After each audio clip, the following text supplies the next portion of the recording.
하나님의 말씀은 신명기 5장 22절에서 33절의 말씀입니다. 성경에는 십계명이 2번 나옵니다. 하나는 출애굽기 20장에 나오고, 그리고 또 한 곳은 지금 우리가 읽은 이 신명기 5장입니다.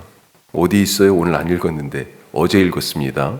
바로 22절 그 앞에 21절까지가 신명기에 나타난 십계명의 말씀이에요.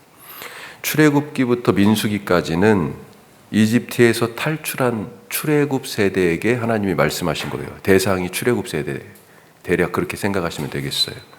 자, 그런데 지금 이 출애굽 세대가 광야 생활을 지나면서 다 죽었습니다. 그리고 광야에서 태어난 사람들만 지금 남은 거예요. 이 사람들 출애굽 2세대 혹은 광야 세대 이렇게 부를 수 있겠어요. 따라서 전에 출애굽 때 주셨던 그 말씀, 이 말씀을 우리가 쉽게 성경 본문이다 그렇게 생각한다면, 지금 모세가 또 얘기하고 있잖아요. 이 이 말씀을 본문 삼아서 지금 광야 세대에게 설교하고 있는 것입니다. 십계명은 그러니까 좀 쉽게 말하면 출애굽기가 본문이라고 그러면 십계명은, 여기 신명기는 설교다. 똑같은 것이 그래서 반복되는 것입니다. 그렇게 이해하시면 좋겠어요. 자, 모세가 다시 가르치고 있어요. 이 말씀을. 자, 다시 가르치는 이 율법의 핵심, 특별히 지금 십계명, 바로 오늘 읽은 말씀 앞에 있었으니까 십계명을 놓고 생각해 보면 율법으로 대표되는, 이 십계명으로 대표되는 이 율법의 핵심은 무엇일까? 우리가 그걸 먼저 한번 생각해 보고 오늘 말씀을 좀 더 살펴봤으면 좋겠다 하는 것입니다. 자, 십계명으로 대표되는 율법의 핵심 뭘까요? 올바른 관계입니다. 올바른 관계예요. 그리고 그 올바른 관계의 핵심은 뭐예요? 사랑입니다. 사랑. 예. 율법이라는 단어, 사실 좀 부정적인 느낌을 줍니다. 어릴 적, 제 경우에요, 놀이기구가 없을 때, 그때는 돌 들고 비석치기 했죠. 돌 던져 맞히면서 깡통에 돌 넣고 깡통 찼습니다. 그렇게 막 숨바꼭질과 결합된 깡통차기 놀이를 했고, 또 나무 작대기 있으면 돼요. 뭐 시골에 맨날 다 나무 막 다 그런 거니까 나무 작대기 가지고 자치기라고, 큰 막대기와 손 한 뼘 정도 되는 작은 막대기, 이 2개를 가지고 자치기를 했죠. 그런 거 없으면 그때는 땅바닥에 줄 긋고 놀았습니다. 야, 금 밟으면 죽어. 금 밟으면 죽는 거예요. 율법이 마치 이런 느낌입니다. 선을 딱 그어놓고 그 안에 가두거나, 그 틀 안에 가두거나, 그 선 넘어가거나 밟으면 죽는다라고 하는 거예요. 그거 밟으면 안 돼, 죽어.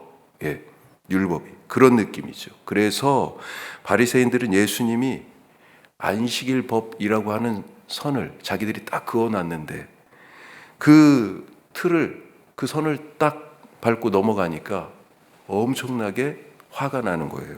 불편한 것입니다. 금 밟았다고 예수님한테 너 죽었어 그러는 거죠.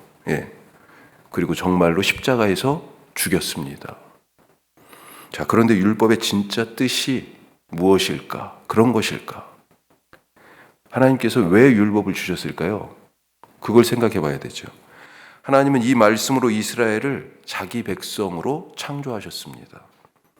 출애굽이라고 하는 구원 사건을 통해서 하나님은 이스라엘을 자기 백성으로 삼으시고 자기 백성으로 창조하시고, 비로소 여호와가 이스라엘의 하나님이 되고, 그리고 이스라엘은 여호와의 백성이 되는 그런 관계, 이 올바른 관계가 만들어진 것입니다. 이 올바른 관계를 뭐라고 불러요? 의롭다, 이렇게 말하는 것입니다. 우리가 의롭게 되었다라고 하는 얘기는 하나님과 관계가 만들어졌다는 거예요. 올바른 관계가 회복되었다, 만들어졌다라고 하는 거죠. 따라서 율법의 말씀은 이스라엘이 하나님과의 올바른 관계 안에 살도록, 의롭게 살도록 하기 위하여서 주신 말씀이라는 것입니다. 이 관계의 핵심이 뭐예요? 아까도 말씀드렸지만 사랑입니다. 사랑.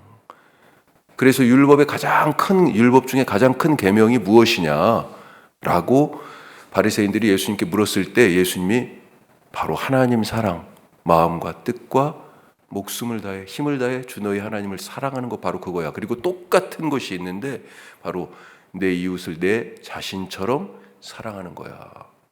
이게 온 율법과 선지자의 강령이다. 그랬는데 이게 뭐냐면 강령이라는 얘기는 빨랫줄 같은 거예요. 목걸이의 줄 같은 겁니다. 이 줄로 다 하나씩 꿰니까 어떻게 돼요? 거기에 다 꿰지면서 결국 하나의 목걸이가 되는 거예요. 그런 거예요. 여기에 다 꿰어지는 가장 핵심이 되는 말씀이 바로 근간이 되는 율법을 율법되게, 말씀을 말씀되게 하는, 그래서 하나님과 우리 사이가 올바른 관계로 맺어지게 하는 그 바탕이 사랑이야 라고 말씀하신 겁니다. 따라서 말씀을 읽을 때 형식은 어떻게 돼 있어요? 무엇을 해라, 무엇을 하지 말라. 율법이 그렇게 613개의 율법의 조항이 있어요. 그런데 그것이 겉으로는 무엇을 하지 마라 이렇게 보여지는데 겉모양으로만 말씀을 읽으면 바리새인 같이 되는 것입니다. 바리새인들에게 의로운 것, 그것은 무엇을 하고 하지 않는 것. 율법이라는 이 선을 밟지 않는 거잖아요. 그래서 어땠습니까? 38년 된 병자를 예수님이 안식일에 고쳤다고 화를 냈어요. 그를 38년 된 그 병에서 회복하신 그 하나님의 사랑은 안 보이고, 안식일에 왜 이런 일을 했어? 그것만 보인 거죠. 날 때부터 소경된 사람, 이 사람이 나이가 거의 40살 정도 됐는데 이 날 때부터 소경된 사람 고쳤다고, 그것이 안식일에 이런 일을 했다고 분노했습니다. 배고파서 율법에서 허용되는 정도의 그렇게 미리삭을 손으로 훑어서 비벼서 먹었어요. 수학했다, 탈곡했다, 일을 했다. 안식일에 하지 않아야 될 그런 일을 했다고 예수님의 제자들을 바리새인들이 비난했죠. 손이 말라서 이걸 펴질 못해 이러고 살았어요. 우리가 무슨 다쳐가지고 기부스만 잠깐 하고 있어도 얼마나 불편합니까? 그렇죠? 그런데 그렇게 살던 사람 손을 펴주셨어. 안식일에 행한 일이 엄청 많아요. 복음서에 보면. 그런데요, 선 밟았다고, 안식일법 어겼다고, 이것뿐이에요? 정결법에 대한 논쟁도 있었죠. 그런 일들이 복음서 안에 엄청나게 많죠. 바리새인들 눈에는 그래야만이, 그런 일에 분노해야만이 의로운 삶이라고 생각한 겁니다. 율법이 하나님과의 올바른 관계, 즉 사랑에 대한 말씀인 것을 모르니까 이 말씀에 해라, 하지 말아라 라고 하는 이 겉모습만 보고 말씀을 오해한 거예요. 하나님이 우리에게 말씀을 주신 이유, 선을 딱 그어놓고 그 안에 딱 가둬서 그렇게 살도록 하시기 위해서요? 그거 조금만 밟으면 죽었어 너! 막 이렇게 혼내려고요? 아닙니다. 절대로. 우리가 사랑하며 살도록, 하나님과 더 긴밀한 관계, 그 올바른 관계 안에 살도록 하기 위하여서, 다른 말로 의롭게 살도록 하기 위하여 말씀 주신 거예요. 사랑하며 살 수 있길 바랍니다. 사랑하는 자가 하나님 안에 거하고 사랑하는 자가 율법을 다 이루었어요. 자, 오늘 두 번째 말씀. 그런 의미에서 하나님과의 이 올바른 관계를 계속해서 유지하기 위하여서 오늘 말씀을 보니까 중재자가 필요하다는 거예요. 중재자. 시내산에서 십계명의 말씀을 들은 이 이스라엘이 이제 오늘 읽은 내용이 그거죠. 이 크신 하나님을 불 가운데에서, 구름 가운데에서, 심지어 흑암 가운데에서 이 하나님을 만났어요. 그분의 말씀을 들었어요. 출애굽기 지금 회상하면서 한 얘기입니다. 그때 이 십계명의 말씀을 들었잖아요. 또 그리고 나서 이 두려운 생각이 드는 거예요. 야, 신을 만나면, 하나님을 만나면, 하나님을 보면, 하나님의 말씀을 들으면 이거 죽는데 우리는 지금 멀쩡히 살아있잖아요. 그런데 다시 하나님 만날 걸 생각하니까 하나님이 또 말씀하실 텐데 걱정되는 겁니다. 그래서 모세 붙들고 지금 뭐라고 그래요?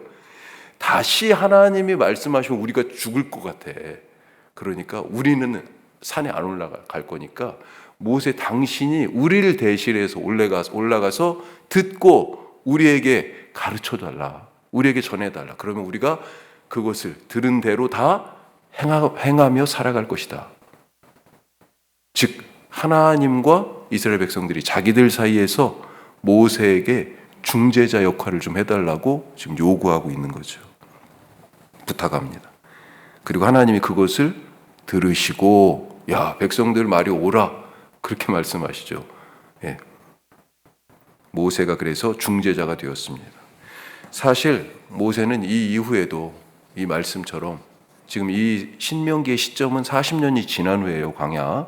그런데 출애굽기는요. 광야가 시작할 때고 자, 이 광야 생활 동안에 모세가 어땠어요? 중재자 역할을 했죠. 여러 번 했죠. 한두 번도 아니죠. 이스라엘 백성들이 불순종해서 하나님을 분노하게 했을 때 하나님이 그래서 심판하시려고 그랬을 때 모세가 그때마다 나서가지고 기도하고 또 기도하면서 자기의 목숨을 내놓고 차라리 제 이름을 주님의 책에서 지워주시고 이 백성들 구원해 주세요. 용서해 주세요. 그런 기도를 그렇게 드리지 않았습니까? 그때 무슨 일이 있었어요? 백성들은 화가 나서 모세를 죽이려고 하고 하나님 앞에서는 모세가 주님 차라리 제가 주님의 책에서 지워줘도 야 이거 모세 이게 참 대단한 사람이죠. 백성들이 자기에게 그럴 때 그들을 위해서 그렇게 기도할 마음이 들었을까? 목숨 내놓고 기도한 사람이에요. 중재자로서. 아브라함도 중재자였습니다. 하나님이 소돔과 고모라를 보시면서 야 저거 심판해야 돼. 나 더 이상 참을 수가 없어. 천사 둘하고 같이 아브라함 집에 오셨었잖아요. 창세기 18장에 나오는 말씀이에요. 그리고 19장에 소돔과 고모라 심판이 있습니다. 그런데 아브라함이 자기 집에 이 천사들과 함께 방문한 하나님이 왜 오셨는지를 알았어요.